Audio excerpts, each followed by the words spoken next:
दुआ को धैर्य और मन्नत के साथ देखकर विक्रांत के दिल में सालों से दबी हुई जलन और गलतफहमी एक बार फिर जिंदा हो जाती है। उसकी आंखों के सामने सिर्फ वही तस्वीर घूमती है जिसमें उसे लगता है कि उसकी दुनिया किसी और ने छीन ली है। गुस्से और टूटे हुए भरोसे के साथ वह मन्नत को कन्फ्रंट करता है, लेकिन मन्नत इस बार चुप रहने वालों में से नहीं होती। वह विक्रांत के सामने ऐसा आईना रखती है जिसमें उसे सिर्फ मन्नत नहीं बल्कि अपनी खुद की कमजोरियां और अधूरी सच्चाइयां भी नजर आने लगती हैं।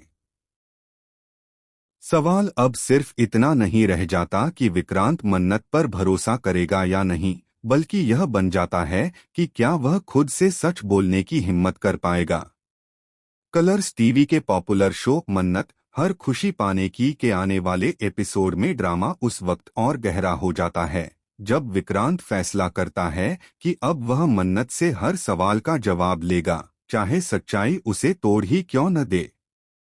7 साल बाद मन्नत का यूं अचानक उसकी जिंदगी में लौटना ही काफी नहीं था, बल्कि उसके साथ दुआ और धैर्य को देखकर विक्रांत का दिमाग पूरी तरह हिल जाता है। उसे लगता है कि यह सिर्फ एक इत्तेफाक नहीं हो सकता। उसके मन में शक बैठ जाता है कि जिन जख्मों के साथ वह सालों से जी रहा था, शायद वही उसकी सबसे बड़ी भूल थे।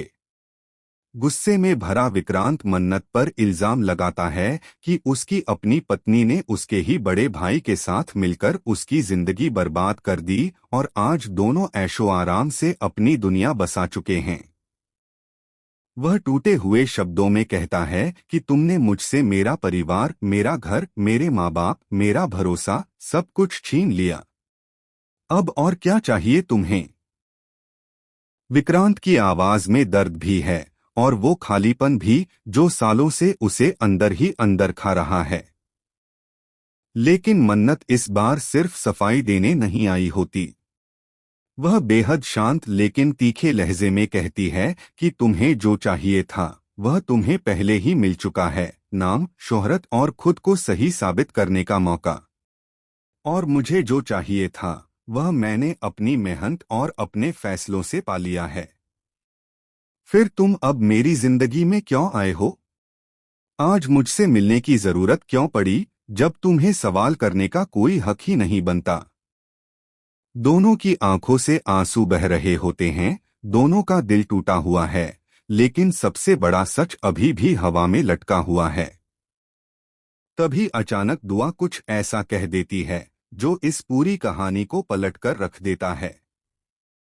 दुआ मासूमियत में एक ऐसा राज खोल देती है जिससे साफ हो जाता है कि जिन धोखों का इल्जाम विक्रांत मन्नत पर लगा रहा था उनकी जड़ कहीं और थी। असली साजिश किसी और ने रची थी और मन्नत सालों तक उस साजिश की कीमत चुकाती रही। अब विक्रांत के पैरों तले जमीन खिसक जाती है। उसे एहसास होता है कि जिस इंसान को वह अपना सबसे बड़ा दुश्मन समझ रहा था वही शायद उसकी जिंदगी का सबसे बड़ा सच थी। सवाल यह नहीं रह जाता कि मन्नत सही है या गलत, बल्कि यह बन जाता है कि क्या विक्रांत के पास अब इतना वक्त और हिम्मत बची है कि वह अपनी सबसे बड़ी गलती सुधार सके। आने वाले एपिसोड में यही ट्विस्ट कहानी को एक नए मोड़ पर ले जाएगा। आप इस हाई वोल्टेज ड्रामे को लेकर कितने एक्साइटेड हैं? अपनी राय कमेंट सेक्शन में जरूर बताएं और चैनल को सब्सक्राइब करना न